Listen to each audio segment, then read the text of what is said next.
All right, at Video Podcasting 2026 Riverside Alternative Podsplice. This is unbelievable. We used a script last year. We used Riverside. We used Canva. We paid for all the premium stuff. We ended up building Podsplice together because we wanted to make a software. We don't have a huge budget to hire editors in the background and all this stuff, make everything look super fancy. We just want to be able to invite a guest, record, have super good quality, 4K everything, and then have you just send one link to the guest, it works, everything records remote, and then you can listen to system audio, which we'll get to in a second. So, I mean, this is, I think, awesome, right? Well, I think it's pretty good. I mean, the idea is we're making it for ourselves, and we are podcasters. And I think that's one of the biggest differences in why we think it might be a good alternative going forward, especially because we're like the owners of a company that is making software for ourselves. So at least we'll know if it's good or bad, I think. Yeah, and like right now, we're just sitting in different basements in a different city, $20 to $25 microphone. I mean, if you listen to this with headphones, it's pretty good. And the way we're talking to each other right now, we've noticed the what do you call it? The connection is like we're in the same room. We're not cutting each other off because we've paid for a very high bandwidth connection to get this. So that's a huge thing. We're not just stepping on each other's toes, and it's like way more clear than Zoom or any of these other ones. Right, but I guess the difference is now we want to talk about what's different. Okay, we're talking about an alternative. We want to make different features, and one of the biggest things we found is actually watching a YouTube video together and recording the sound and then commenting at the same time. And we haven't found the other ones to do that yet. So that's why we actually created Podsplace, really out of frustration. And we're going to be adding other features, but that's like a big one. We can show you what that means in a second, I guess. Yeah, so you might as well show one of the other, like a top podcaster who does a great job, who's recommending Riverside. And let's just show what he has to say, and then we'll talk about that. So if you can cue that up in a second there, that would be really cool. And this is something that you can't even do on Riverside, which we found. So, Okay, I have it ready to go. So I'm just going to press play here. okay. With a podcast, you need to be thinking about video. Now, audio is not dead, far from it, but the biggest shows, the ones that are growing the fastest, ones with the largest revenue opportunities, the ones that have new audiences discovering them every single day, they're all using video. Now, I've personally been podcasting since 2010, over 15 years, and I've seen every shift in the industry. And I got to tell you right now, video is the biggest opportunity for you as a podcaster. So in this video, I'm going to walk you Look at through an that easy setup. step-by-step process to get your video podcast up and running fast, without any big budgets, without experience. You don't need a big studio or a big team or a lot of money. You just need to get started, and I'm going to show you how. Here we go. Here's what's changed. Spotify is now prioritizing video podcasts. YouTube is pushing podcasts harder than ever.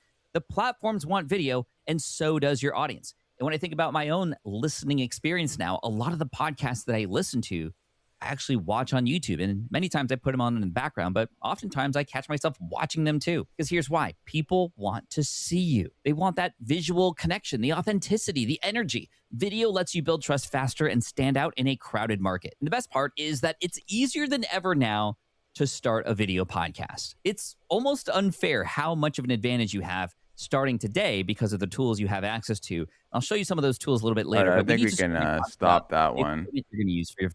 So he goes on to talk about, Riverside. We're not even sure that he's using Riverside to stitch out. Like, he made a pretty cool intro, and you could do that really with anything, right? But it does take a lot of time. We wanted to do something where you can just have a guest talk clearly, share a video if you want to, or share the screen with them if you want to, talk over it, have just a crisp, clear connection, and then press upload. Towards the end of that, you could see he had some guests, and that was sort of like, basically what we're doing here. But then you couldn't even share the screen and do a video with those guests if you wanted to.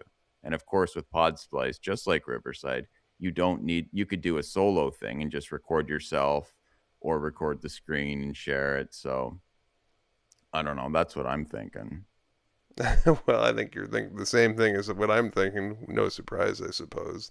And I think what we did here is we have a simple setup. We share our screen side by side, And then when we want to show a clip, we show the clip and that's it. And we can talk over it at the same time if we want to. And then when we're done sharing the screen, we go back to talking side by side.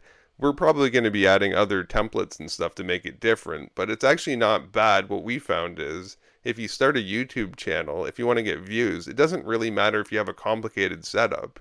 You want to get going, press play, and put it out there. Like that's in the age of AI, especially if you don't actually record it and produce a lot of stuff, even if the video isn't that amazing, you think, oh, I got to edit it, you're not going to get any views. Like, really, it's better to put out 10 videos than put out one. That's what we found. Right. And like you can get a better setup. Like we're just going straight off the not a very expensive laptop, not even a Mac or anything, just like a basic Windows thing with a $25 mic. And even this, if you listen to this with earphones, the quality's pretty good. You just need to get the quality set up, and a lot of that has to do with the software and just ease of use. Like we have different channels and we can pump out 10 videos like this a day across different channels, and we're not even taking the whole day. You can just like press record and away you go. And we couldn't do that with these other platforms. So it's something to think about. Like if you want to do this huge production, hire people and edit this amazing thing, you can think of different softwares, but just like quick, easy, simple. We made pods. Like we weren't even actually going to sell it.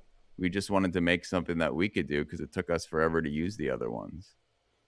No, exactly. And it's funny that you showed that Pat Flynn setup that he had. He goes, it's super simple. And then he had these like super expensive equipment that you could tell he was using, like a DSLR camera. Who knows what kind of like boxes and like, Lighting extra overhead hardware he's has nothing using. to do with the software. No, exactly. And then you think, well, who edited that? There were a million clips in there of Yeah. other people's stuff. Like that video would have taken a long time to make.